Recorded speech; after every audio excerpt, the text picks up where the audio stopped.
Malkajgiri police commissionerate ఆధ్వర్యంలో మీ సురక్ష పేరిట బోయిన్పల్లిలో నిర్వహించిన కార్యక్రమానికి తెలంగాణ రాష్ట్ర డీజీపీ సివి ఆనంద్ హాజరయ్యారు. ఈ కార్యక్రమానికి మహిళా విభాగ డీజీ చారు సిన్హా, మల్కాజ్గిరి సిపి సుమతి, తెలంగాణ రాష్ట్ర జ్యుడిషియల్ అకాడమీ హెడ్ శ్రీదేవి తదితరులు హాజరయ్యారు. కలిసి ఉంటే కలదు సుఖం అనే నినాదంతో భార్యాభర్తల మధ్య జరిగే వివాదాలను, గొడవలను సర్ది చెప్తూ కౌన్సిలింగ్ నిర్వహిస్తున్న కౌన్సిలింగ్ సెంటర్ల నిర్వాహకులను ఆయన ప్రత్యేకంగా అభినందించి వారిని సత్కరించారు. మారుతున్న జీవన ప్రమాణాలు, ప్రస్తుత సమాజ తీరుతెన్నుల నేపథ్యంలో దంపతుల మధ్య మనస్పర్ధలు, భేదాభిప్రాయాలు వస్తున్నట్టు తెలిపారు. దంపతుల మధ్య వచ్చే వైరుధ్యాలను మహిళా పోలీస్ స్టేషన్లలో పరిష్కరించడంతో పాటు కౌన్సిలింగ్ ఏర్పాటు చేసి తిరిగి వారి దాంపత్య జీవితాన్ని ప్రారంభించే విధంగా చర్యలు తీసుకుంటున్నట్టు పేర్కొన్నారు. మహిళల కోసం ప్రత్యేకంగా కౌన్సిలింగ్ సెంటర్లు, భరోసా కేంద్రాలతో పాటు దేశంలో ఎక్కడా లేని విధంగా షీ టీమ్స్ ఏర్పాటు చేసి మహిళల శాంతి భద్రతల పట్ల ప్రత్యేక చొరవ తీసుకుంటున్నట్టు తెలిపారు.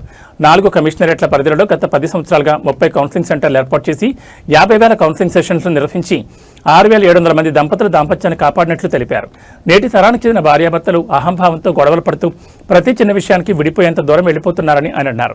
దంపతుల మధ్య మనస్పర్ధలను, ఇబ్బందులను దూరం చేసి వారి మధ్య ఏర్పరిచేందుకు కౌన్సిలింగ్ కేంద్రాలు ఎంతగానో దోహదపడుతున్నాయని అన్నారు.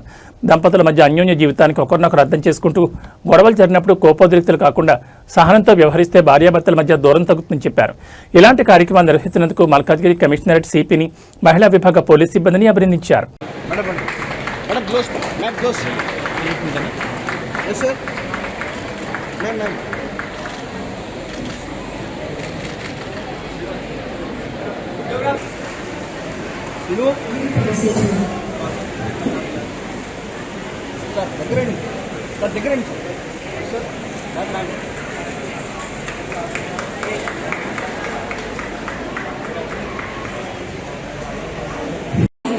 ఇప్పుడు ఆఫీసర్స్ వచ్చారు. I think the problem will be solved and the couple can have their cases resolved at the earliest. అప్పుడు కౌన్సిలింగ్ ని ప్రతి కేసు ఒకరు చదువుకున్నారు, ఒకరు చదువుకోలేదు, అట్లా కేటగరైజ్ చేసి దీంట్లో కొన్ని, దాంట్లో కొన్ని లిస్ట్ అవుట్ చేసుకొని అవి మాత్రమే ఫస్ట్ కూర్చొని కౌన్సిలింగ్ చేయాలి. తెలంగాణ రాష్ట్ర డైరెక్టర్ జనరల్ ఆఫ్ పోలీస్ ముఖ్య అతిథి శ్రీ సివి ఆనంద్ ఐపీఎస్ గారిని వేదికపైకి తీసుకుని రావాల్సిందిగా ఏసీపీ ఉమెన్స్ ఎవరైనా అనుభవం ఉన్న సికింద్రాబాద్ తెలంగాణ రాష్ట్ర జ్యుడిషియరీ అకాడమీ శ్రీమతి ఉమెన్స్ డీజీపీ చారు సిన్హా ఐపీఎస్ మేడం గారిని వేదికపై తీసుకురావాల్సిందిగా రూపకర్త ప్రతి మహిళకు పోలీస్ యొక్క సపోర్టు. ఒక ఆడపిల్ల పుట్టినప్పటి నుంచి పెద్దదనే వరకు ఒక్కొక్క స్టేజ్ లో అదేవిధంగా ఉమెన్స్ సెక్యూరిటీలో భాగంగా భరోసా సెంటర్స్ కూడా స్థాపించడం జరిగింది.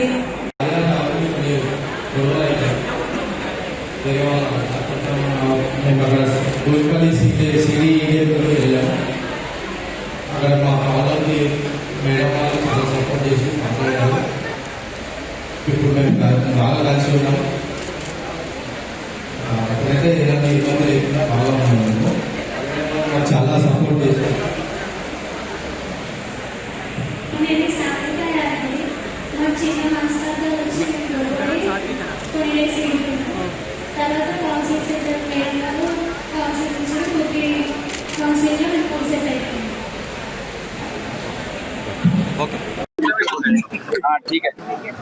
ఈరోజు మల్కాజ్గిరి పోలీస్ కమిషనరేట్ ఆధ్వర్యంలో ఒక మంచి కార్యక్రమం ఏర్పాటు చేయడం జరిగింది. దీని పేరు కలిసి ఉంటే కలదు సుఖము. అంటే ఈ మధ్య కాలంలో భార్యాభర్తల మధ్య మనస్పర్ధలు ఎక్కువై, అంటే మారుతున్న సమాజం ఏదైతే ఉందో దానికి అనుగుణంగా ఏదైతే మార్పులు ఇళ్లలో జరుగుతుందో, భార్యాభర్తల మధ్య సంబంధాల పైన ప్రభావం చూపుతుందో దాంతో మనం ఎక్కువ చూస్తున్నాము. మనస్పర్ధలు ఎక్కువై విడిపోవడానికి కూడా పెళ్ళైన కొన్ని రోజులకే, కొన్ని నెలలకే, కొన్ని సంవత్సరాలకే మనము ఈ కేసులు ఎక్కువగా వచ్చేది చూస్తున్నాము.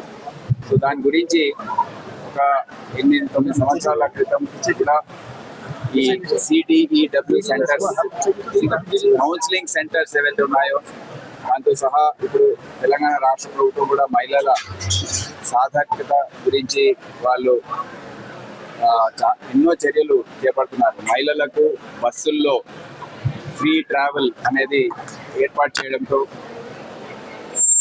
రాష్ట్ర వ్యాప్తంగా మహిళల మూవ్మెంట్ చాలా ఎక్కువైంది. మేము హైదరాబాద్ సిటీ పోలీస్లో బందోబస్తు చేస్తున్న సందర్భంలో చూసాము. గణేష్ ఉత్సవం జరుగుతున్న సందర్భంలో ఆదిలాబాద్ నుండి, నిర్మల్ నుండి మహిళలు రావడం ఇక్కడ చూడడానికి. వాళ్ళ మూవ్మెంట్ ఎక్కువైంది. బోనాలు పండుగల సందర్భంగా కూడా, మేడారం జాతర సందర్భంగా మహిళల సంఖ్య, వాళ్ళ మూవ్మెంట్ ఎక్కువ కావడంతో ఎకానమీ ఏదైతే ఉందో అది కూడా బాగా పెరుగుతుంది. మూవ్మెంట్ వస్తుంది, వాళ్ళకి అవగాహన వస్తుంది, పవర్ వస్తుంది. సో ఈ విధంగా ఇప్పుడు కొన్ని రోజుల్లో 1000 బస్సులు మహిళల తరఫున వాళ్ళే రాష్ట్ర ప్రభుత్వం వాళ్ళకి ఇవ్వడము, వాళ్ళు బస్సులు నడపడం, ఇవంతా కూడా మనం చూడబోతున్నాం. సో దాన్ని పురస్కరించుకొని మేము కూడా పోలీస్ తరఫున మహిళల భద్రత, మన సంక్షేమం గురించి ఎన్నో చర్యలు చేపట్టాం. ఇక్కడ షీ టీమ్స్ బాగా పనిచేస్తాయి. దేశంలో ఎక్కడ కూడా ఈ విధంగా షీ టీమ్స్ పనిచేయవు. భరోసా సెంటర్స్ ఏర్పాటు చేశాం. భరోసా సెంటర్స్ ఏర్పాటు చేయడంతో పోక్సో కేసులు, ఇతర కేసులు ఏవైతే వస్తాయో భరోసా సెంటర్స్కి, వాళ్ళకి అక్కడ ఒకే స్థలంలో మొత్తము ట్రీట్మెంట్, ప్రాసిక్యూషన్, స్టేట్మెంట్ రికార్డింగ్, తర్వాత కోర్ట్ ప్రొసీడింగ్స్ కూడా ఒకే కేంద్రంలో జరిగే విధంగా చర్యలు తీసుకున్నాం. అదే కాకుండా